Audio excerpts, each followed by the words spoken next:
तीन तिगाड़ा काम बिगाड़ा। तीन बहुओं के रवैये से सासू माँ बहुत परेशान थी। दरअसल बात ये थी कि तीनों बहुओं में किसी बात को लेकर अनबन हो गई थी। तब से ही तीनों एक दूसरे से मुंह फुलाए रहती थी। ना कोई सीधे मुंह किसी से बात करती, ना किसी का कहना मानती। पड़ोसी भी इस बात को जानते थे और जाने कैसे कैसे बातें भी करते। इसीलिए सासू माँ ने तीनों बहुओं को तुरंत अपने कमरे में बुलाया। मैं कई दिनों से देख रही हूँ, तुम तीनों अलग अलग सारे काम कर रही हो। ये सब नहीं चलेगा, तीनों को मिलकर ही काम करना पड़ेगा। सास की बात सुनकर एकदम से बड़ी बहू बोल उठती है। नहीं मम्मी जी, मैं इन दोनों के साथ कुछ नहीं कर सकती। मैं इस घर की बड़ी बहू हूँ, फिर भी ये मेरा कहना बिल्कुल भी नहीं मानती। अरे जेठानी जी, जानबूझकर मुझे डबल काम करवाती है आप, और छोटी मुझसे टेढ़े मुंह ही बात करती है। इन दोनों के बीच हमेशा सैंडविच बन जाती है मेरी, और मैं हमेशा आलू की तरह बीच में मसली जाती हूँ। मम्मी जी, इन दोनों को लगता है कि मैं छोटी हूँ तो इनके पैरों तले दब जाऊंगी, लेकिन नहीं, मेरा भी उतना ही अधिकार है जितना इन दोनों का है। बड़ी आई दोनों मेरी चुगली करने के लिए, मुझे क्या कम समझ रखा है। तीनों बहू एक दूसरे से बहस करने लगती है और सास दोबारा ये देखकर टेंशन में आ जाती है और सबसे कहती है, चुप हो जाओ, अब से तुम तीनों सारे काम एक साथ करोगी, आंख बंद करके एक दूसरे की बात सुनोगी। तुम तीनों इस बात को गांठ बांध लो, वरना अगली छुट्टियों में तुम्हारा अपना मायके जाना कैंसिल। सास की बातें सुनकर डर के मारे तीनों हामी भर देती हैं। जी मम्मी जी, मैं समझ गई। हाँ मम्मी जी, जैसा आप कहें, आप जो कहेंगी मैं वही करूंगी। तीनों बहू सास की बात को गांठ बांध लेती है और वादा करती है कि अब से सारे काम वो तीनों एक साथ मिलकर ही करेंगी। ये सब देखकर सास खुश हो जाती है और वहां से चली जाती है। नीचे जाकर वो देखती है कि घर में शर्मा जी आए हुए होते हैं। सास जोर से आवाज लगाकर कहती है, अरे बहू, जरा चाय बनाकर तो लाना, शर्मा जी आए हैं। सास की बात सुनकर तीनों बहू तुरंत किचन की ओर भागती है और चाय बनाना शुरू कर देती है। मुझे तो एकदम मसाले वाली कड़क चाय पसंद है, तो हम शर्मा जी के लिए मसाले वाली चाय ही बनाएंगे। अरे नहीं दीदी, गर्मी के मौसम में मसाला चाय कौन पीता है? मैं तो शर्मा जी के लिए इलायची वाली चाय ही बनाऊंगी। ये कैसी बात कर रही हैं आप दोनों? मेरी मम्मी ने सिखाया है कि मेहमान को ज्यादा दूध और शक्कर वाली चाय देनी चाहिए, वरना वो घर वालों को कंजूस समझते हैं। तो मैं तो शर्मा जी को ऐसी ही चाय दूंगी। तीनों बहुएं अपने अपने तरीके से चाय में शक्कर, मसाला, पत्ती सब डाल देती है। उबलने के बाद तीनों मिलकर चाय बाहर लेकर जाती है और शर्मा जी और सासू माँ को देती हैं।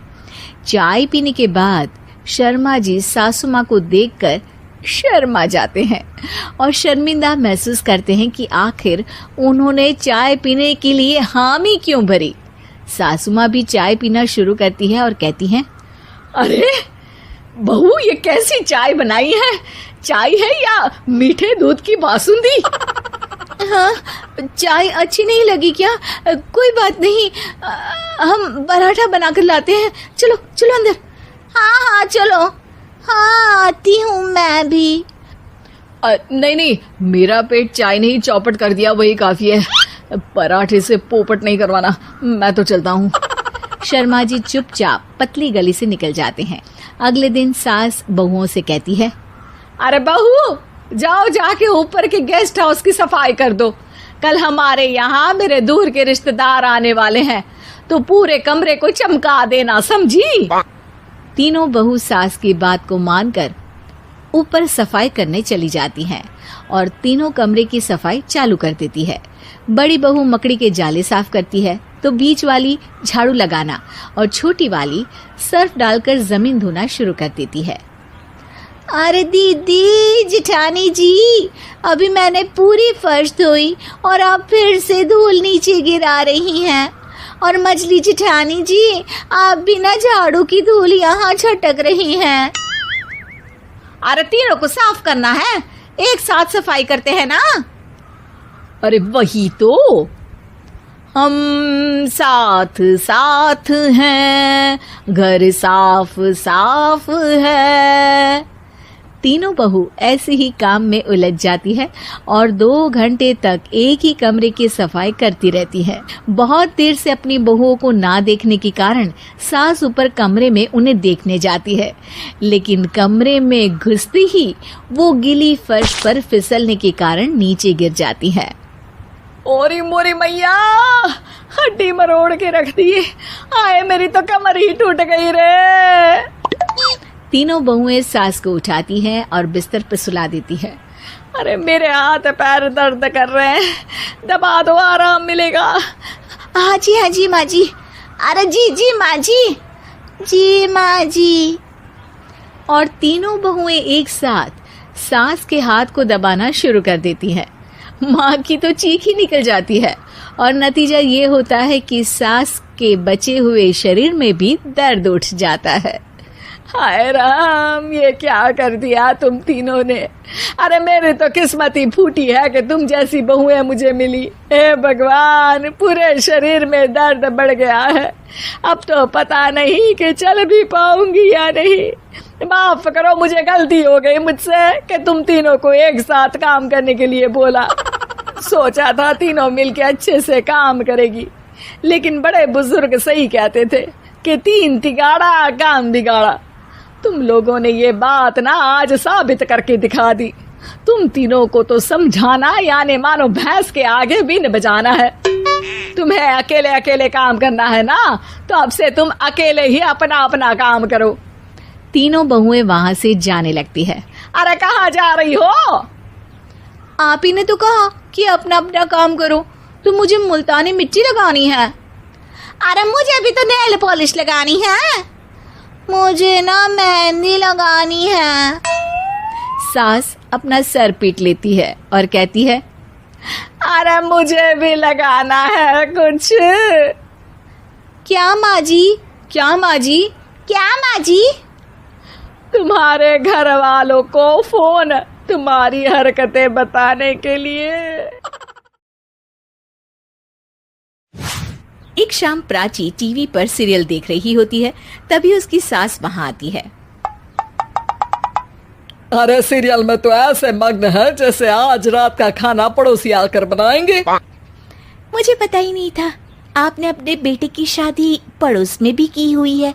हैं? मतलब? मतलब इस घर में सारा काम बहू ही करती है, आप तो सिर्फ खर्राटे मारती हैं।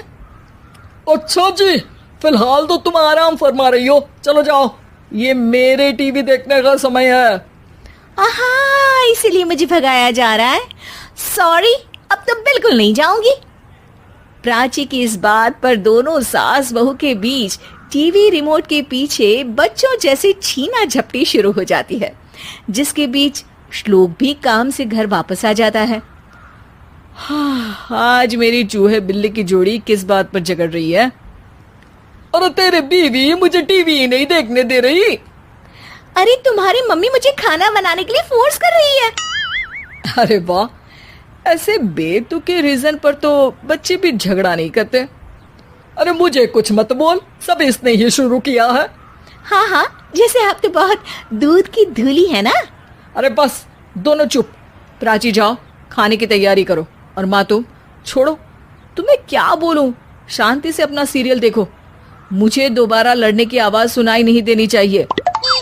ऐसा बोलकर श्लोक वहां से चला जाता है, जिसके पीछे पीछे प्राची भी कुछ न कुछ बड़बड़ाते हुए रसोई में चली जाती है।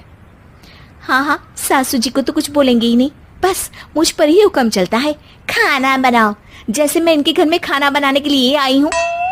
इसी तरह शाम बीतती है और रात को श्लोक और प्राची की सास खाना खाकर सोने चले जाते हैं, लेकिन प्राची गुस्से में कुछ खाए बिना काम में ही लगी रहती है। इस घर में किसी को घंटा फिक्र नहीं पड़ता, मैं खाऊं या भूखी रहूं।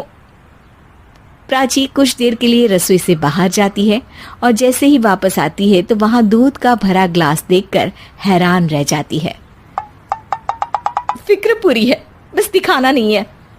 प्राची दूध पीकर सोने चली जाती है और अगली सुबह एक बार फिर सास बहू का कार्टून नेटवर्क स्टार्ट हो जाता है। ये तुमने ही किया है। अरे अजीब जबरदस्ती है, मैं बोल रही हूँ मैंने कुछ नहीं किया। दोनों ने मिलकर पूरे घर को पागल खाना बनाया हुआ है। यहाँ कोई नॉर्मल इंसान तो रह ही नहीं सकता, इसीलिए अब पड़ोसी क्या रिश्तेदार भी घर आने से कतराते हैं। और सुन बेटे, तू भी चंगा, तेरी माँ भी चंगी, तेरी बीवी भी चंगी, रिश्तेदार। हाँ जी, आपको नहीं पता क्या, गंगाधर ही शक्तिमान है, रिश्तेदार ही। हाँ हाँ, बस समझ गया। कभी जानवरों जैसे लड़ेंगी तो कभी जुगलबंदी करेंगी। भाई मैं आप दोनों के बीच में नहीं फंसना चाहता। सास बहू की इस मनमौजी जोड़ी से परेशान होकर श्लोक अपना सिर खुजलाता वहां से चला जाता है। चलो अब मैं भी कीर्तन में जा रही हूँ। इस पर जैसे ही सास कमरे में अपना पर्स लेने जाती है तो वहां नाश्ते की प्लेट रखी देख मुस्कुराने लगती है और नाश्ता करके घर से बाहर निकलते हुए कुछ पैसे टेबल पर रख जाती है, जिसके कुछ देर बाद सिलेंडर वाला घर आता है। ओ मुरी मैया, मैं सिलेंडर के बारे में तो बिल्कुल भूल ही गई थी। घर खर्च के सारे पैसे भी मम्मी के पास है और श्लोक से बोला तो उल्टा 4 बात सुनाएंगे। प्राची ये सोच ही रही होती है कि अचानक उसका चेहरा चमक उठता है और वो घर में आकर इधर उधर देखने लगती है। तभी उसकी नजर टेबल पर रखे पैसों पर पड़ती है, जिन्हें वो सिलेंडर वाले को दे देती है। ये सब श्लोक देख लेता है। अच्छा बेटे, इतना बड़ा घोटाला, सबके सामने मैं तेरी दुश्मन और पीठ पीछे तेरी मेरी यारी। इस पर श्लोक एक प्लान बनाता है और शाम को सब एक साथ बैठे होने पर बोलने लगता है। माँ, तुम दोनों की बहुत लड़ाई होती है, इसलिए मैं सोच रहा हूँ कि प्राची को उसके घर छोड़ाऊं। इससे वो भी खुश रहेगी और तुम भी। अचानक श्लोक की ये बात सुनकर सास बहू शौक से उसकी तरफ देखती है।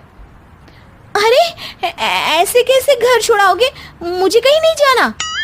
अरे तुमने बोला नहीं पर मैंने सुन लिया। तुम्हें मम्मी के साथ रहना अच्छा नहीं लगता, मुझे पता है। अरे वो अरे, जब बहू खुद कुछ काम बोले तो वो तुझे सुनता नहीं, और अब जो इसने बोला ही नहीं वो तू समझ गया। जब उसे नहीं जाना तो फिर जबरदस्ती क्यों कर रहा है? अच्छा, फिर आपको मौसी के घर छोड़ाता हूँ। बस अब आप दोनों एक घर में एक छत के नीचे नहीं रह सकती। मैं इस टॉम एंड जेरी की जोड़ी को और नहीं झेल सकता। है? ऐसे कैसे नहीं रह सकते? तुम्हें इतनी दिक्कत है तो तुम्हारा बोरिया बिस्तर पैक कर देती हूँ, लेकिन मम्मी जी कहीं नहीं जाएंगी। बिल्कुल यही सुनना था मुझे। अगर दोनों में इतना ही प्यार है फिर हर वक्त ये लड़ाई का नाटक क्यों करती हो? देखा मैंने कैसे माँ किचन में दूध रखती है और तुम उनके लिए कमरे में नाश्ता रखती हो, और कैसे वो पहले ही तुम्हारी दिक्कत समझकर घर में पैसे रखकर बाहर जाती है। अरे भाई, इतना ड्रामा तो डेली सोप में भी नहीं होता जितना तुम दोनों ने इस घर में फैलाया हुआ है। तू हमें टॉम एंड जेरी बोलता है ना, तो याद कर वो दोनों भी एक दूसरे को बाहर वालों की बुरी नजर से बचाने के लिए हमेशा सबके सामने लड़ते थे, लेकिन अकेले में दिक्कत के समय मदद भी तो करते थे। बस हमारा रिश्ता भी कुछ ऐसा ही है। और वैसे भी अगर सास बहू में तू मैं नहीं होती तो दुनिया वालों को कहानियां कैसे मिलेंगी?